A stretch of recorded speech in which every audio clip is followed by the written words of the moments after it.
Hola, bienvenidos nuevamente a Íntimo Films. Hoy un episodio más acá en nuestro canal. Un episodio donde aprenderemos que sin importar nuestro comienzo o la situación actual que estemos viviendo, incluso si calificamos o no, Dios siempre se las va a arreglar para llevarnos a ese lugar que Él ha soñado para nosotros. Escuchemos esta historia.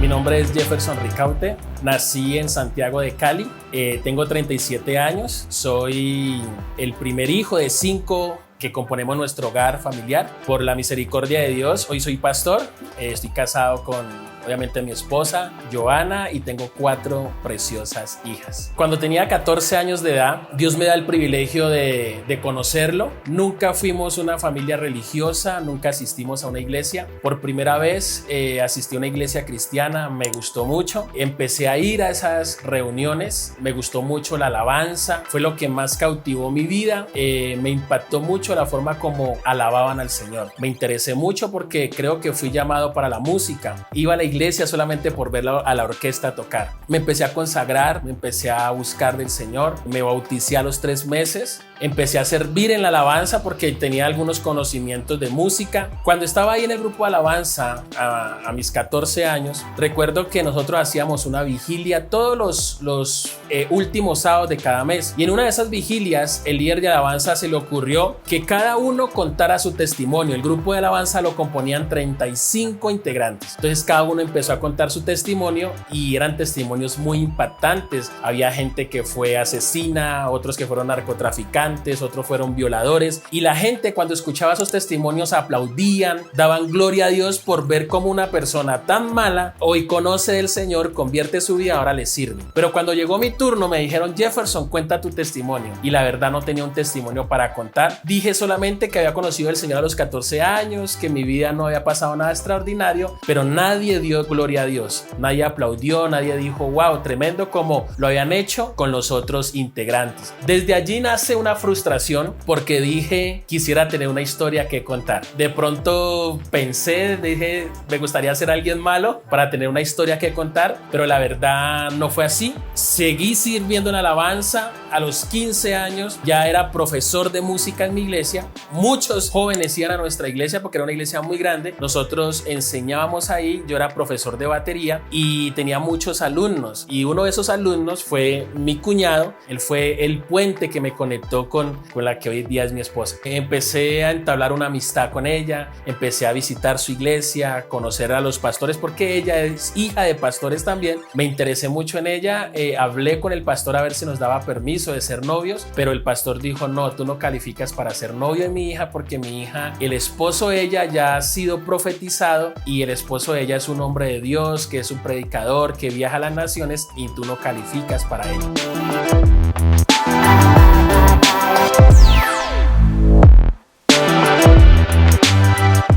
Resulta que en ese tiempo, a los 17 años, salgo del trabajo, voy a mi casa y me encuentro con un primo que tenía para ese tiempo 15 años de edad. Mi primo me dice que tiene hambre, que quiere comer algo. Yo salgo con él para comer algo o conseguir algo en la calle para comer, y cuando íbamos caminando, de repente un hombre que iba en un vehículo nos queda mirando y saca un arma y empieza a disparar. En el momento obviamente nos llenamos de susto. Mi primo, al ver esa reacción de aquel sujeto que empezó a disparar, pues él sale corriendo, pero como yo quedé mirando a los ojos al que estaba disparando, yo no pude correr. Mi mente se paralizó y el sujeto se baja del vehículo y me dispara y empieza a decirme cosas. Recuerdo que me hace 3 tiros a quemarropa. Yo veo el fuego saliendo de ese arma, pero luego de que me dispara, gira el arma y empieza a disparar donde está mi primo, y yo veo que mi primo cae. Cuando el sujeto momento va, se dirige, ve a los ojos, ve a mi primo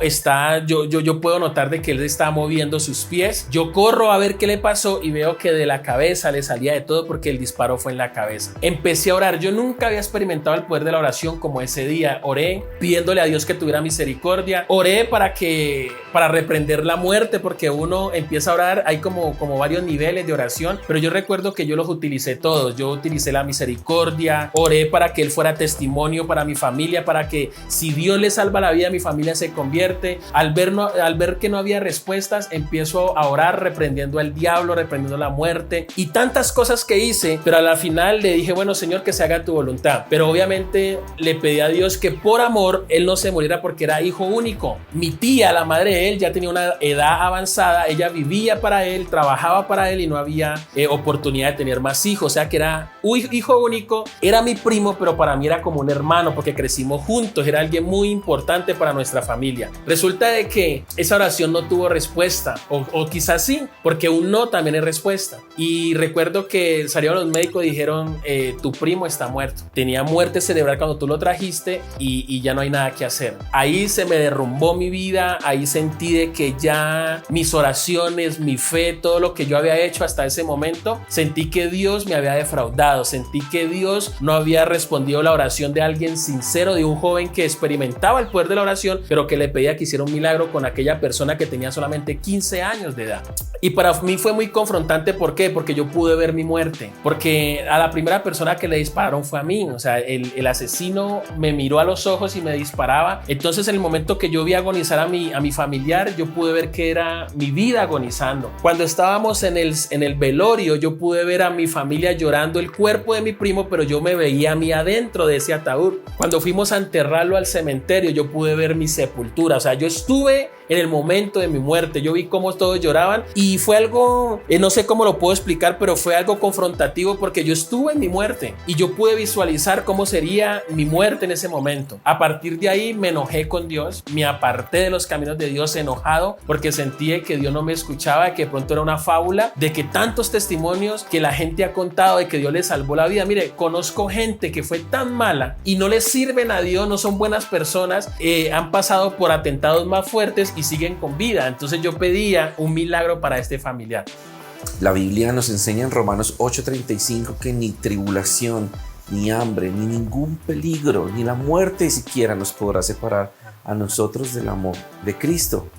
Antes, en todas esas cosas somos más que vencedores por medio de aquel que nos amó. Si has llegado hasta acá y no te has suscrito, te invitamos a hacerlo dando clic en el botón que está aquí abajo. También nos ayudarías mucho si compartes estos videos, dejas tu like y tu comentario en este video. Y si quieres apoyarnos mucho más, te invitamos a que te hagas miembro del canal dando clic acá en este enlace que te dejamos. Al año de esa muerte, nosotros, mi esposa, cuando cumplí 18 años, le pedí a ella que se casara conmigo. Obviamente nos casamos muy jóvenes, tenía 18, los cumplí en agosto, en diciembre nos casamos. La gente decía, ustedes no duran un año, estábamos muy jóvenes, pero bueno, para la gloria de Dios ya llevamos 20 años de casados. Para ese tiempo, recién casados, recuerdo que la fiscalía fue y habían capturado al asesino. Me tocó que ir a hacer reconocimiento a través de una ventana, que yo los puedo ver a ellos, ellos no me pueden ver a mí. Lo reconocí. Luego pasó el tiempo, este hombre apeló, él decía que él era inocente. Luego fuimos para un juzgado donde hicimos una audiencia pública, y en esa audiencia pública obviamente me tocó que volver a recordar toda la historia y decir que efectivamente él fue el asesino. En ese momento, cuando yo estaba acusándolo de que fue el asesino, él se levantó y me dijo, si tú me sigues acusando, yo ya sé dónde tú vives, ya sé dónde vive tu familia, y si a mí me condenan, usted se muere. O sea, me amenazó. Resulta que a partir de ahí empecé a sentir amenazas. Asesinos muy fuertes del barrio donde yo vivía tocaban la puerta de mi casa preguntando por nombre y apellido. La fiscalía me dio protección de testigos, me trasladan de ciudad, me cambian la identidad, comenzamos un proceso tremendo. Me desconectaron de mi familia no sabía dónde estaba yo. Hacían envían comunicados como si yo estuviera desaparecido. Prácticamente Jefferson se había muerto para mi familia y para todos mis amigos. Me cambiaron de ciudad, viví en una sede de la fiscalía. Me prometieron de que yo iba a irme para los Estados Unidos porque iban a dar asilo político. Ya viendo que mi vida iba a cambiar porque vengo de un hogar pobre, vengo de un lugar donde no hay oportunidades, donde una ciudad que es muy violenta y al ver mi futuro, que iba a ser un futuro en Norteamérica, obviamente ahora sí me acuerdo de Dios y recuerdo que en la sede de la fiscalía me paro así en la terraza y oro a Dios y le dije: Señor, yo sé que pasó esto, no me lo esperaba, perdimos a un familiar, pero si tú usaste todo esto para cambiar mi vida y la vida de mi familia, pues que se haga tu voluntad y no la mía. Me atreví a hacer esa oración, que se haga tu voluntad más no la mía. Resulta que el asilo político se cayó porque el director de la fiscalía lo cambiaron y ahora era una nueva directora. Ella dijo: no, tú no puedes irte a Norteamérica, te quedarás en Colombia. Obviamente ellos me educaron, me colocaron un emprendimiento, empecé a vivir en otra ciudad fuera de la ciudad de Cali y ahí empecé a hacer una vida. Algo interesante fue que al tiempo de estar viviendo en otra ciudad me reencuentro con mi madre. Entonces mi madre cuenta que el día que nos hicieron el atentado,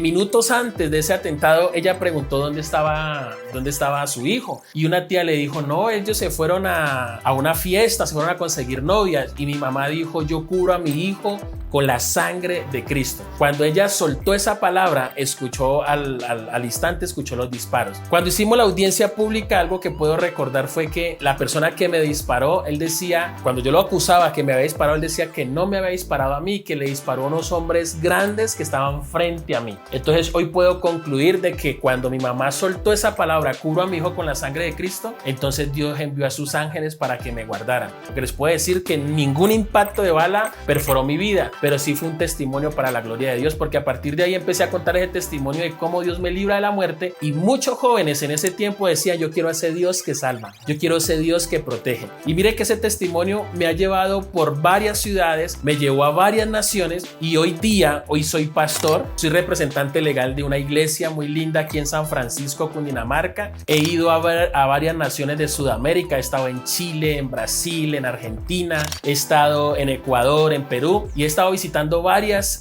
ciudades, varias naciones, he estado en varios congresos, Dios impactando las vidas de personas a través de mi vida, que quizás yo a partir de mis 17 años siempre he dicho que todo lo que he vivido ha sido un regalo de Dios a partir de los 17 años, porque yo merecía morir, pero Dios me guardó y me preservó con un propósito.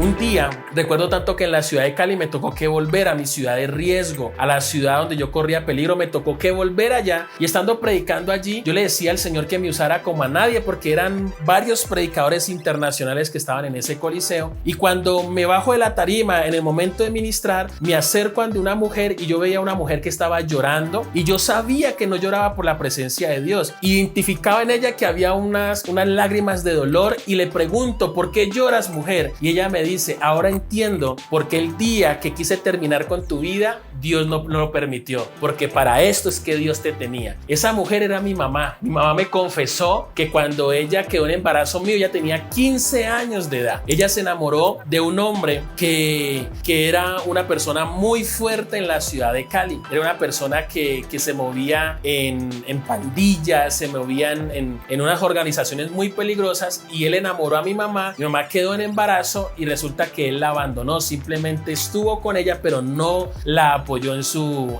embarazo. Él está muerto hoy, ya lleva 25 años de muerte, pero siempre lo recuerdo, lo honro y creo que fue el instrumento que Dios usó para que yo hoy estuviera aquí e inclusive nunca compartí con él. Creo que puedo contar con los dedos de mi mano cuántas veces lo vi o pude relacionarme con él, pero recuerdo una en particular, yo creo que eso no se me puede olvidar y eso siempre que yo paso, porque yo ya he ido a Cali varias veces, cuando paso por ahí les cuento a mis hijas y a mi esposa: mire, en este lugar por primera y única vez mi padre, él estaba ebrio, estaba con todos sus amigos, había más o menos unos 25 personas allí, pero mi papá me vio y él dijo: él es mi hijo, y me abrazó en medio de todos sus amigos, me abrazó y dijo: él es mi hijo. Eso es lo único que puedo recordar de él. No seguí hablando con él, ¿por qué? Porque cuando yo cumplí 12 años de edad, a mi papá lo mataron, pero mi abuela, yo sí tengo comunicación con mi abuela, con mis tíos, tíos, los hermanos de él, y cuando yo hago algún gesto o hago alguna sonrisa, me dicen el mismo gesto de su papá. Pedí la mano a mi suegro a los 15 años por mi esposa. Él me dijo, tú no calificas, tú eres un músico. Y ella fue profetizado de que el esposo era un hombre de Dios para las naciones. Resulta que yo no me lo propuse, a mí me daba nervios hablar en público, me daba pánico escénico, pero mire que ese testimonio, porque yo siempre deseé tener una historia que contar, y aunque no la perpetué, Dios hizo que tuviera una historia que contar, y eso me llevó a varias naciones. Y la primera nación donde Dios me llevó a predicar fue a Chile, y te puedo decir que mi suegro se compró un viaje para ir a la convención, al congreso que yo tenía que predicar, y cuando él vio que me llamaron, yo tomé el micrófono, él decía, gloria a Dios, gloria a Dios, y él decía, de eso es que yo estaba hablando. Eso fue lo que le profetizaron a mi hija, de que su esposo iba a ser un profeta de las naciones. Dios, cuando tiene un propósito contigo, si tiene que cambiar el escenario, lo hace. Si va a cambiar tu nombre, lo hace. Y si tú no hablabas, te pone a hablar. Dios ya había hablado de ello, yo no calificaba, pero Dios hizo su perfecta voluntad para que pudiera hacerlo. Quiero decirle que hoy tengo 4 hijas. No sé qué es tener un papá, pero yo quiero ser el mejor papá para ellas. No sé, porque nunca vi a mi mamá tener un esposo, pero yo decidí romper esa maldición y yo dije, yo me voy a casar, yo voy a hacer un hogar para la gloria de Dios. Y hoy día tenemos una iglesia donde se restauran muchas familias, muchos jóvenes que han llegado a nuestra iglesia. Hay una frase repetitiva en ellos cuando me dicen palabras de agradecimiento, me dicen, tú eres como un padre para mí. Entonces Dios cambió mi historia y me convirtió en un padre, no solamente físico, sino también en un padre espiritual para muchas generaciones. Nada de lo que hayamos vivido o experimentado en nuestras vidas, sea bueno o sea malo, carece de sentido cuando le hemos entregado nuestra vida 100% a Dios. Confiemos en el plan que Dios tiene para nosotros, pues Él nos conoce mucho mejor de lo que nosotros nos conocemos a nosotros mismos. Dejemos nuestras vidas en las manos de Dios para que podamos ser ese instrumento por medio del cual podamos traer salvación y libertad a muchas personas que realmente lo necesitan. Los espero en el próximo episodio en este canal.